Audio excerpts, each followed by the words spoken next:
دوستو، فرعون کی ہلاکت کے بعد بنی اسرائیل اس کے پنجے سے آزاد ہو کر سب ایمان لائے، اور حضرت موسیٰ علیہ السلام کو اللہ تعالیٰ کا یہ حکم ہوا کہ وہ 40 راتوں کا کوہ طور پر اعتکاف کرے۔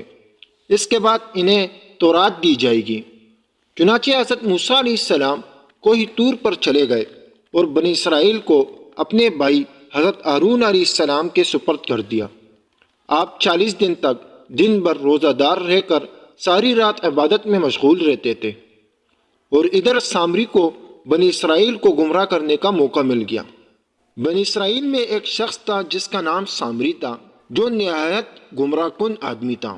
جن دنوں حضرت موسیٰ علیہ السلام کوہ طور پر معتکف تھے، سامری نے آپ کی غیر موجودگی کو غنیمت جانا اور یہ فتنہ برپا کر دیا کہ اس نے بنی اسرائیل کے سونے چاندی کے زیورات کو مانگ کر پگھلایا اور اس سے ایک بچڑا بنایا، اور حضرت جبریل علیہ السلام کے گھوڑے کے قدموں کی خاک جو اس کے پاس محفوظ تھی، اس نے وہ خاک بچڑے کے منہ میں ڈال دی تو وہ بچڑا بولنے لگا۔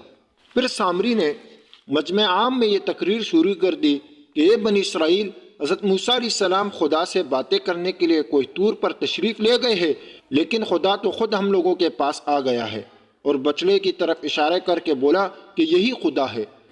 سامری نے ایسی گمراہ کن تقریر کی کہ بنی اسرائیل کو بچڑے کے خدا ہونے کا یقین آ گیا اور بچڑے کو پوجنے لگے، اور 12,000 آدمیوں کے سوا ساری قوم نے چاندی سونے کے بچڑے کو بولتا دیکھ کر اس کو خدا مان لیا اور اس کے آگے سر بسجود ہو کر اس بچڑے کو پوجنے لگے۔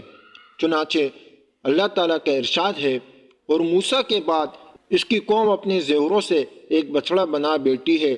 جب 40 دنوں کے بعد حضرت موسیٰ علیہ السلام اللہ تعالیٰ سے ہم کلام ہو کر اور تورات شریف ساتھ لے کر بستی میں تشریف لائے اور قوم کو بچڑا پوجتے ہوئے دیکھا، آپ پر بے حد غضب و جلال طاری ہو گیا۔ آپ نے جوش غضب میں اپنے بھائی حضرت ہارون علیہ السلام کی داڑھی اور سر کے بال پکڑ کر گھسیٹنا اور مارنا شروع کر دیا، اور فرمانے لگے کہ کیوں تم نے ان لوگوں کو اس کام سے نہیں روکا۔ حضرت ہارون علیہ السلام معذرت کرنے لگے اور کہا، اے میرے بھائی، قوم نے مجھ کو کمزور سمجھا اور قریب تک مجھے مار ڈالتے۔ حضرت ہارون علیہ السلام کی معذرت سن کر حضرت موسیٰ علیہ السلام کا غصہ ٹھنڈا ہو گیا۔ اس کے بعد آپ نے اپنے بھائی حضرت ہارون علیہ السلام کے لیے رحمت اور مغفرت کی دعا فرمائی۔ پھر آپ نے اس بچڑے کو توڑ دیا اور اس کو ریزہ ریزہ کر کے دریا میں بہا دیا۔ پھر اللہ تعالیٰ کا یہ حکم نازل ہوا، جن لوگوں نے بچڑے کی عبادت نہیں کی ہے وہ لوگ بچڑا پوجنے والوں کو قتل کر دے۔ چنانچہ سامری سمیت 70,000 بچڑے کے پوجا کرنے والے قتل ہو گئے۔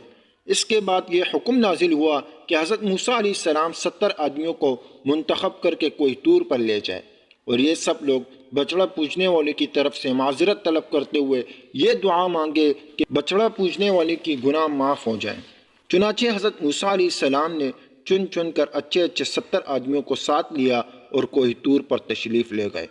جب لوگ کوہ طور پر استغفار کرنے لگے تو اللہ تعالیٰ کی طرف سے آواز آئی کہ اے بنی اسرائیل، میں ہی ہوں، میرے سوا تمہارا کوئی معبود نہیں۔ میں نے ہی تم لوگوں کو فرعون کے ظلم سے نجات دے کر تم لوگوں کو بچایا ہے، لہٰذا تم لوگ فقط میری ہی عبادت کرو اور میرے سوا کسی کو مت پوجو۔ اللہ تعالیٰ کا یہ کلام سن کر یہ 70 آدمی یک زبان ہو کر کہنے لگے کہ اے موسیٰ، ہم ہرگز آپ کی بات نہیں مانیں گے جب تک ہم اللہ تعالیٰ کو اپنے سامنے نہ دیکھ لیں۔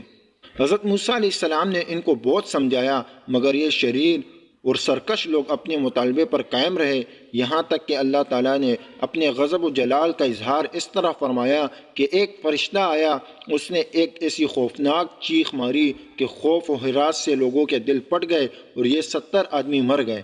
پھر حضرت موسیٰ علیہ السلام نے خداوند عالم سے کچھ گفتگو کی اور ان لوگوں کے لیے زندہ ہو جانے کی دعا مانگی تو یہ لوگ زندہ ہو گئے۔